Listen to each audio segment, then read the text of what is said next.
Il est 13 h en Guadeloupe. Bonjour à tous. Merci de nous rejoindre dans cette édition de la mi-journée. Et place à notre focus du jour maintenant.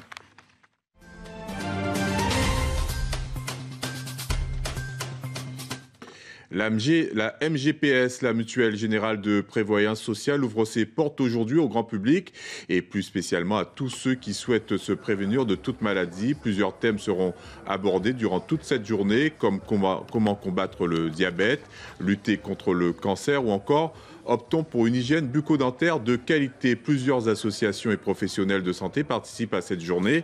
Et il sera aussi question d'éducation thérapeutique du patient. Et notre invité, Michel Laurent, va nous en dire un peu plus à ce sujet. Bonjour, Madame Laurent. Bonjour.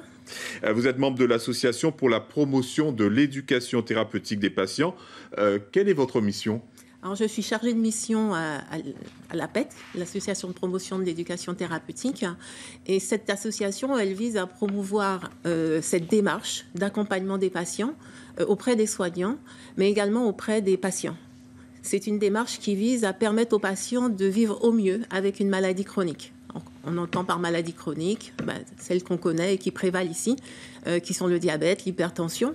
C'est rendre le patient autonome dans la gestion de sa pathologie. Alors, en fait, ce que l'on ne dit pas, c'est que cette éducation thérapeutique fait partie intégrante et de façon permanente de la prise en charge du patient. Vous éduquez vos patients à se prendre en charge, c'est bien ça ? C'est ça. Alors oui, ça fait partie intégrante du soin, du parcours de soins. C'est l'inviter à se prendre en charge parce qu'il fait partie de l'équipe. Et à ce titre, il est à même de pouvoir gérer certains aspects de sa pathologie. Pourquoi est-ce nécessaire ?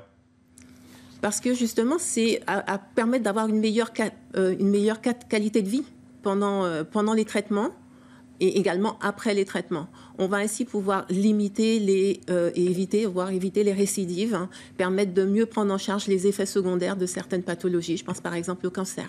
Mais quand on a atteint, par exemple, d'un cancer, on a plutôt envie de se reposer sur des spécialistes. On n'a pas forcément l'envie, nous-mêmes, de combattre cette maladie seule. De la combattre, oui, on a envie de la combattre. Mais pas seul. Pas seul, mais on n'est pas seul, on est accompagné d'une équipe. L'équipe, c'est l'équipe soignante, c'est l'équipe au sens élargi, ça peut être aussi l'entourage, parce que l'entourage est aidant, et l'éducation thérapeutique s'adresse aussi à l'entourage. Donc, et faire partie intégrante soi-même de cette équipe, ça permet de développer des compétences par exemple d'auto-soin, qui vous permettent, si vous êtes seul, parce que vous n'êtes pas toujours avec cette équipe soignante, de pouvoir poser les premiers gestes ou prendre une décision, à quel moment je dois alerter les soignants, à quel moment je dois éventuellement me rendre à l'hôpital. Et ça, c'est plutôt bien de pouvoir le faire soi-même. Vous êtes concrètement dans une démarche de prise de décision partagée avec votre patient ? Absolument, c'est ce qu'on appelle la décision partagée, mais c'est aussi la philosophie de l'éducation thérapeutique. C'est une philosophie humaniste, mettre le patient au cœur du soin, mais c'est aussi renverser cette relation patient-soignant qui n'est plus du coup une relation verticale, mais plutôt horizontale, où le soignant va devoir, puisqu'il va devoir changer de posture et se mettre à la hauteur du patient qui lui-même va aussi monter en compétence et avoir une expérience, voire une expertise. Et on parle d'ailleurs de patients experts ou de patients partenaires. Et votre mission comprend aussi des activités organisées, un soutien psychosocial, des soins, de l'organisation, des procédures, tout cela. Oui, parce que le TP, en fait, c'est un cadre très précis qui est fixé par la loi. C'est une démarche structurée en plusieurs étapes où on va accompagner, on va faire un bilan pédagogique, un bilan individuel, comprendre ce que vit la personne, comment elle le vit et l'aider à prendre des décisions sur, je prends l'exemple de la fatigue, c'est aussi pouvoir dire, d'accord, il y a des soins de support, c'est-à-dire que je suis fatiguée, il y a des soins de support, des traitements médicamenteux, il y a plusieurs, de la respiration et autres. Mais en éducation thérapeutique, on va l'aider à comprendre comment il peut s'organiser par rapport à cette fatigue, l'aider à comprendre d'où vient cette fatigue. Quand on comprend d'où vient la fatigue, on peut soi-même l'expliquer à ses proches qui parfois ne comprennent pas pourquoi on est dans cet état. Quand je dis les proches, ça peut être aussi en entreprise, on est fatigué après les soins. On va pouvoir mieux expliquer ce qu'on vit et pouvoir obtenir de l'aide éventuellement. Et quand on comprend ce qu'on vit, peut-être qu'on va le voir aussi de manière plus sereine, entre guillemets, si tant est qu'on peut être serein par rapport à des effets secondaires.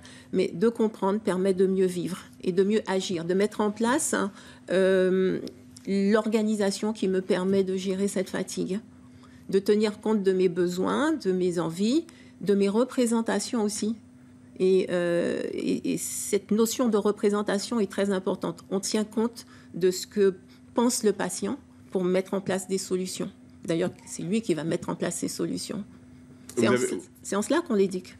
Vous avez de bons résultats? Oui, l'éducation thérapeutique, on la retrouve en Guadeloupe, c'est vrai, sur les premiers programmes qui ont été agréés par l'ARS, puisqu'il s'agit de programmes agréés par l'ARS, concernaient le diabète, l'hypertension, et quelques programmes commencent à se développer autour du cancer. Alors, on reparle un peu de ces portes ouvertes. Oui. À la MGPS.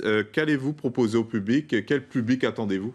Alors, c'est le public des adhérents, des futurs adhérents, mais c'est aussi de promouvoir en tout cas, moi, mon rôle, puisque je suis patient expert, j'ai eu cette expérience de la pathologie, c'est aussi inviter les patients à prendre une part entière dans leur santé, que ce soit en prévention primaire, c'est-à-dire que je n'ai pas encore la pathologie, mais je fais ce qu'il faut pour éviter de l'avoir, et puis également en prévention tertiaire, où nous, on agit en ETP, c'est-à-dire que j'ai déjà la pathologie, mais ça ne veut pas dire qu'il n'y a pas de choses à faire. Il y a encore un terrain à explorer pour éviter la récidive ou limiter les complications.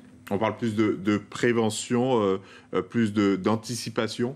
Non, on parle toujours de prévention puisque l'OMS a classifié cette prévention en primaire, secondaire, tertiaire. Nous, en ETP, on agit en tertiaire. La pathologie est déjà installée, donc on va gérer les effets secondaires, éviter les récidives. Alors, il faut préciser, hein, vous ne vous substituez pas à des spécialistes. Hein, vous accompagnez les patients et vous êtes en accord avec ces spécialistes. Alors, nous, on n'accompagne pas. On est là pour promouvoir l'ETP. L'éducation thérapeutique, ce sont des programmes qui sont mis en place par une équipe soignante.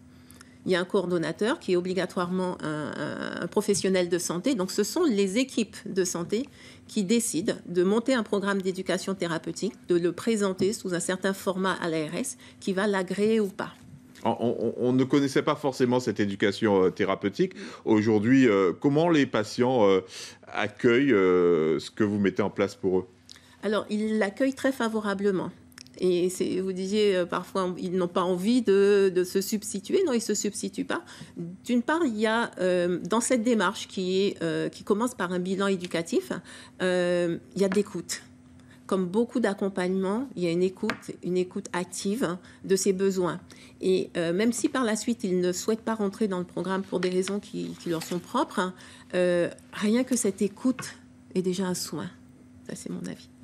Merci beaucoup, Michèle Laurent. Merci. Je rappelle que vous êtes donc membre de l'association pour la promotion de l'éducation thérapeutique pour les patients. Absolument. Merci beaucoup.